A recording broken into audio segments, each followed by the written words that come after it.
Robert De Niro विश्व cinema के अब तक के सबसे महान अभिनेताओं में से एक। वह अभिनेता जिन्होंने वास्तविक अर्थों में मेथड एक्टिंग शब्द को परिभाषित किया। वह अभिनेता जिन्होंने मेथड एक्टिंग को जस्टिफाई किया और मेथड एक्टिंग के सारे सीमाओं को पार करके मेथड एक्टिंग को उस ऊंचाई पर लेके गए जहां और कोई अभिनेता कभी पहुंच नहीं पाया। मेथड एक्टिंग एक ऐसी अभिनय तकनीक है जहां अभिनेता अपने किरदार के व्यक्तित्व, भावनाओं और प्रेरणाओं में खुद को गहराई से डुबोने का प्रयास करते हैं ताकि अधिक विश्वसनीय और वास्तविक प्रस्तुत किया जा सके अपने किरदार को। ये इस विचार पर आधारित है कि अभिनेताओं को अपने चरित्र की भावनाओं को महसूस करना चाहिए, न कि केवल दिखावा करना चाहिए। ऐसे अन्य हॉलीवुड अभिनेता भी हैं जैसे Daniel Day Lewis, Marlon Brando, Jack Nicholson, Al Pacino और क्रिश्चियन बेल, जो मेथड एक्टिंग के लिए जाने जाते हैं। लेकिन रॉबर्ट डिनेरो निश्चित रूप से इन सबसे ऊपर हैं। वे मेथड एक्टिंग के गॉडफादर हैं। आइए रॉबर्ट डिनेरो के करियर की बेहतरीन मेथड एक्टिंग पर एक नजर डालें। वर्ष 1980 में रॉबर्ट डिनेरो ने biographical sports drama raising bull में वास्तविक जीवन के पूर्व मिडलवेट बॉक्सिंग चैंपियन जेक लामाटा की भूमिका निभाई। रॉबर्ट डिनेरो और निर्देशक मार्टिन स्कॉर्सेज़ी की यह चौथी फिल्म थी साथ में। जेक लामाटा के किरदार को निभाने और इसे स्क्रीन पर रियलिस्टिक दिखाने के लिए रॉबर्ट डिनेरो ने कई महीनों तक खुद लामाटा के साथ बॉक्सिंग का कठोर प्रशिक्षण लिया। उन्होंने ब्रुकलिन में 3 रियल बॉक्सिंग मैचेस में भी भाग लिया, जिनमें से 2 में उन्होंने जीत हासिल की। इसके अतिरिक्त डिनेरो ने जेक लामाटा की भूमिका निभाने के लिए लगभग 27 किलोग्राम शरीर का वजन बढ़ाया ताकि वे नेचुरल दिख सकें, लामाटा के बॉक्सिंग करियर के बाद के लाइफ को दिखाने के लिए। जेक लामाटा डिनेरो के बॉक्सिंग स्किल्स से इतने प्रभावित हुए कि उन्होंने डिनेरो को बॉक्सिंग करियर चुनने का सुझाव दिया, जिसे डिनेरो ने अस्वीकार किया और अभिनय के अपने जुनून को चुना। रॉबर्ट डिनेरो ने इस भूमिका के लिए अपना पहला बेस्ट एक्टर का ऑस्कर अवार्ड जीता। वो पूरी फिल्म के दौरान लामाटा के कैरेक्टर में पूरी तरह से डूबे हुए थे। लगातार पीछा करने, आक्रामक लड़ाई शैली और अंदरूनी लड़ाई की अपनी तकनीक के कारण जेक लामाटा को द ब्रॉन्क्स बुल या रेजिंग बुल उपनाम दिया गया। वो अपने निरंतर दबाव, अंदरूनी लड़ाई और हमला जारी रखते हुए दंड को सहने की इच्छा के लिए जाने जाते थे। रेजिंग बुल हॉलीवुड की सबसे बेहतरीन फिल्मों में से एक मानी जाती है। आमिर खान ने दंगल फिल्म में अपने शरीर के साथ ऐसा ही प्रयोग किया है, जिसमें उन्होंने महावीर सिंह फोगाट का किरदार निभाया है। लेकिन रॉबर्ट डिनेरो ने लगभग 4 दशक पहले ही ऐसी उपलब्धि हासिल कर ली थी। अब तक की सबसे बेहतरीन माफिया फिल्म, एक कल्ट फिल्म जिसने दुनिया भर की सभी माफिया और गैंगस्टर फिल्मों को प्रेरित किया, द गॉडफादर। हॉलीवुड के 2 अन्य महान अभिनेता और मेथड एक्टर्स मार्लन ब्रैंडो और अल पचिनो ने इस फिल्म में बेहतरीन अभिनय किया था। फिल्म में गॉडफादर वीटो कोरलियोने के रूप में ब्रैंडो का अभिनय हॉलीवुड के सर्वश्रेष्ठ प्रदर्शनों में से एक माना जाता है। शुरुआत में रॉबर्ट डिनेरो ने वीटो कोरलियोने के सबसे बड़े बेटे सनी कोरलियोने की भूमिका के लिए ऑडिशन दिया था, लेकिन वो रोल जेम्स कैन को मिला। फिल्म की शानदार सफलता के बाद फिल्म का दूसरा भाग बनाया गया। इसमें रॉबर्ट डिनेरो को मार्लन ब्रैंडो के किरदार वीटो कोरलियोने का यंग वर्जन को निभाने का मौका दिया गया। डिनेरो के लिए सबसे चुनौतीपूर्ण काम यंग वीटो कोरलियोने को निभाना था, क्योंकि मार्लन ब्रैंडो ने अपने अभिनय से उस किरदार को पहले ही बहुत पॉपुलर बना दिया था। इसलिए यंग वीटो कोरलियोने का किरदार निभाना और उस किरदार को न्याय देना अपने आप में एक बड़ी चुनौती थी। ब्रैंडो के कोरलियोने के यंग वर्जन की हस्की आवाज और हाव भाव को बिना किसी दिखावटीपन के निभाना एक बहुत बड़ा काम था, और यह बहुत जोखिम भरा भी था। वहां पे एक्टिंग के मामले में चूकने की गुंजाइश ना के बराबर थी, क्योंकि अगर चूक होगी तो पूरा किरदार बहुत नकली लगता। लेकिन डिनेरो हैं तो सब कुछ संभव है। इस किरदार को निभाने के लिए रॉबर्ट डिनेरो ने सिसिली की भाषा और संस्कृति का अध्ययन किया। फिल्म में डिनेरो का किरदार सिर्फ सिसिलियन भाषा में बात करता है। उन्होंने एक भाषा स्कूल में सिसिलियन सीखा और कई महीनों तक एक लैंग्वेज टीचर से प्राइवेट क्लासेस भी ली और सिसिलियन बोलना सीखा। और स्थानीय संस्कृति में खुद को डुबोने के लिए उन्होंने सिसिली की यात्रा भी की, जो दक्षिणी इटली में है।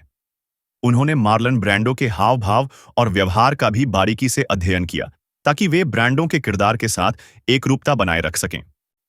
रॉबर्ट डिनेरो ने पूरी फिल्म में केवल सिसिलियन भाषा में बात किया है। उन्होंने सिर्फ 5 से 6 बार ही अंग्रेजी भाषा का प्रयोग किया है। उन्हें इस किरदार के लिए सर्वश्रेष्ठ सहायक अभिनेता का ऑस्कर पुरस्कार मिला।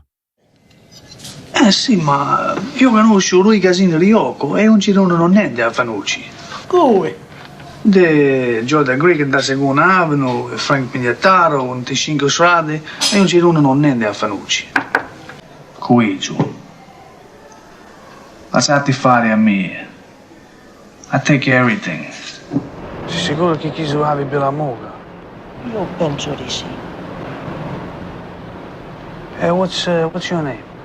Suchowski. Hyman Suchowski. Well, we give him a better name. Who's the greatest man to you in the whole world? Marlon Brando और रॉबर्ट डिनेरो एक ही किरदार के लिए ऑस्कर जीतने वाले एकमात्र अभिनेता हैं। हालांकि मार्लन ब्रैंडो ने अपना ऑस्कर अवार्ड स्वीकार करने से मना कर दिया था, क्योंकि वो हॉलीवुड फिल्मों में मूल अमेरिकियों को किस तरह से दिखाया जाता है उसका विरोध कर रहे थे।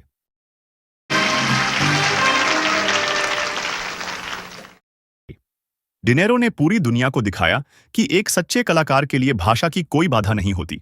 उनका अभिनय बेमिसाल था। हर कोई मान सकता था कि वे युवा वीटो कोरलियोने हैं। फिल्म में गॉडफादर 2 एक पैरेलल स्टोरी है। अल पचिनो जब माफिया बॉस बनता है, या नेक्स्ट गॉडफादर, और वीटो कोरलियोने की लाइफ स्टोरी बचपन से लेकर गॉडफादर बनने तक की कहानी। द गॉडफादर को अब तक की सबसे महान और सबसे प्रभावशाली फिल्मों में से एक माना जाता है, साथ ही गैंगस्टर जॉनर फिल्म्स के लिए एक माइलस्टोन।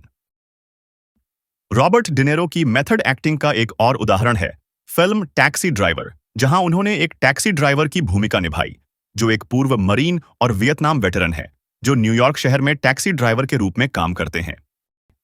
अपनी भूमिका की तैयारी के लिए रॉबर्ट डिनेरो ने एक टैक्सी ड्राइवर का लाइसेंस प्राप्त किया और 1 महीने तक टैक्सी ड्राइवर के रूप में 15 घंटे की शिफ्ट में काम किया। उन्होंने मानसिक बीमारी का भी अध्ययन किया और अपने खाली समय में वे नॉर्दर्न इटली में एक अमेरिकी सेना के बेस पर गए और मिडवेस्टर्न सैनिकों के साथ बातचीत को टेप रिकॉर्ड किया ताकि वे उनका एक्सेंट सीख सकें। उन्होंने किरदार को और बेहतर बनाने के लिए 16 किलो वजन भी कम किया। फिल्म में उनका इम्प्रोवाइज्ड सीन और dialogue you talking to me एक आइकॉनिक फिल्म सीन और क्वोटेबल लाइंस बन गया है। You talking to me? You talking to me? Well, who the hell else are you talking? You talking to me? Well, I'm the only one here. मेरा एक दोस्त Robert De Niro के किरदार से इतना प्रभावित हुआ कि उसने कहीं से डिनेरो ने पहना हुआ जैकेट जैसा ही जैकेट ढूंढ निकाला और उसको खरीदा और शान से पहनता था और अपने आप को रॉबर्ट डिनेरो समझता था। टैक्सी ड्राइवर रॉबर्ट डिनेरो और मार्टिन स्कॉर्सेज़ी की दूसरी फिल्म थी। मार्टिन स्कॉर्सेज़ी के साथ एक और फिल्म केप फियर में डिनेरो ने अपनी अद्भुत लगन और अभिनय की शैली का प्रदर्शन किया।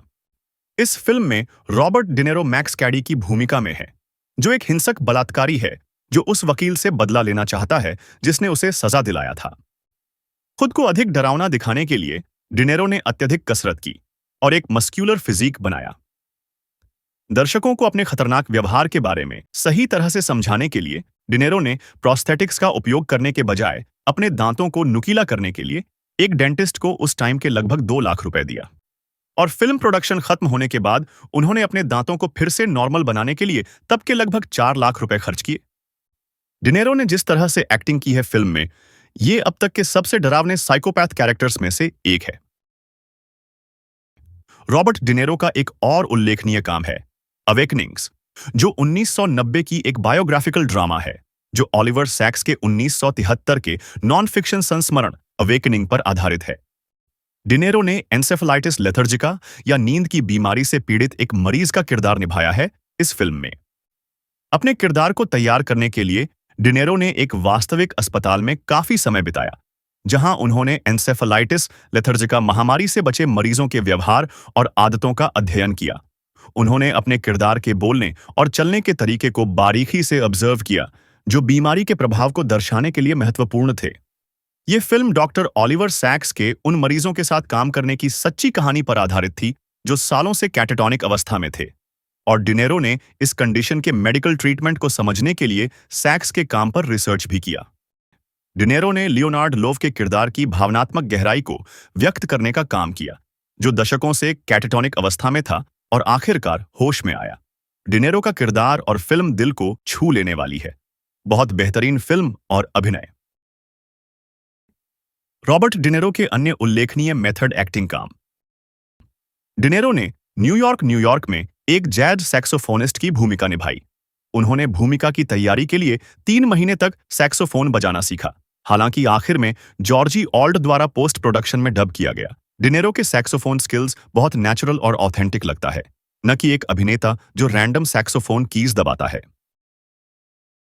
दी अनटचेबल्स में सबसे कुख्यात अमेरिकी गैंगस्टर अल कैपोन के रूप में 10 मिनट से भी कम समय के कैमियो के लिए रॉबर्ट डिनेरो ने खुद को पूरी तरह से अल कैपोन की भूमिका में डुबो दिया। शूटिंग शुरू होने से केवल 5 सप्ताह पहले फिल्म में काम मिलने के बाद डिनेरो ने जल्दी ही 14 किलोग्राम वजन बढ़ा लिया, अपने बालों का कुछ हिस्सा मुंडवा लिया और ऑथेंटिक कपड़ों के लिए अल कैपोन के रियल लाइफ के दर्जी को खोज निकाला, जिसमें रेशमी अंडरवियर शामिल थे जो अल कैपोन ने प्रसिद्ध रूप से पहने थे। द किंग ऑफ कॉमेडी, एक funny black comedy crime thriller जिसमें डिनेरो ने रूपर्ट पपकिन की भूमिका निभाई है, जो एक स्ट्रगलिंग स्टैंड अप कॉमेडियन है जो अपने आइडल का पीछा करना शुरू कर देता है। डिनेरो ने स्टैंड अप कॉमेडी का अध्ययन करने में महीनों बिताए, स्टैंड अप कॉमेडी की सही रिदम और टाइमिंग पर महारत हासिल करने पर फोकस किया। चीजों को और भी आगे ले जाते हुए डिनेरो ने अपने ऑटोग्राफ हंटर्स का पीछा करना शुरू कर दिया, उन्हें ट्रैक किया और उनके साइकोलॉजी को समझने के लिए उनसे सवाल पूछे। निर्देशक मार्टिन स्कॉर्सेज़े के अनुसार डिनेरो ने किरदार को और गहराई से समझने के लिए एक लंबे समय से पीछा करने वाले व्यक्ति से मुलाकात भी की। द डियर हंटर 3 दोस्तों की कहानी जिनकी जिंदगी वियतनाम युद्ध के कारण हमेशा के लिए बदल जाती है। द डियर हंटर में डिनेरो ने एक स्टील मिल कर्मचारी की भूमिका निभाई है जो वियतनाम वॉर में शामिल होता है अपने दोस्तों के साथ। डिनेरो ने अपने किरदार को अच्छे से समझने के लिए रियल लाइफ स्टील वर्कर्स से मुलाकात की और वर्किंग क्लास अमेरिकन के रोजमर्रा की जीवन को भी समझा। डिनेरो और सह कलाकार जॉन सैवेज ने हेलीकॉप्टर रेस्क्यू सीन के दौरान अपने स्टंट खुद किए, जिसमें एक नदी में 30 फुट की जंप के 1 दर्जन से अधिक टेक शामिल थे। द डियर हंटर के इनफेमस रशियन रूलेट सीक्वेंसेस के लिए डिनेरो ने इंटेंसिटी को बढ़ाने के लिए बंदूकों में एक लाइव राउंड डालने का सुझाव दिया। ये सब फिल्में रॉबर्ट डिनेरो के अपने कला के प्रति अद्भुत समर्पण के कुछ बेहतरीन उदाहरण हैं, जो मेथड एक्टिंग के सही अर्थ को उजागर करता है। किसी अन्य अभिनेता ने अपनी फिल्म के किरदारों में डूबने के लिए उस हद तक सीमाओं को नहीं तोड़ा है जितना रॉबर्ट डिनेरो ने किया है। अगर कोई मेथड एक्टिंग की बात करता है तो रॉबर्ट डिनेरो हमेशा दूसरों से बहुत आगे हैं, उनके रिकॉर्ड अटूट हैं। रॉबर्ट डिनेरो ने मेथड एक्टिंग का जो लेवल सेट किया है उसको पार करना लगभग नामुमकिन है। वो मेथड एक्टिंग के गॉडफादर हैं। मॉडर्न टाइम्स की बात करें तो क्रिश्चियन बेल ऐसे एक्टर हैं जिन्होंने रॉबर्ट डिनेरो के लेगेसी को आगे बढ़ाया है। रॉबर्ट डिनेरो में एक्टिंग की समझ लोगों के समझ से परे है। डिनेरो दुनिया के अब तक के सबसे महानतम अभिनेताओं में से एक हैं, जो हर तरह के किरदार बहुत शिद्दत और बेहतरीन तरीके से निभा सकते हैं। उन्हें किरदार और सिचुएशंस की बारीकी से समझ है और बहुत मेहनत और अध्ययन करते हैं। वो बिना कुछ कहे भी बहुत कुछ बोल सकते हैं अपने एक्टिंग के माध्यम से। रॉबर्ट डिनेरो अभिनय कला के एक बेमिसाल मिसाल हैं।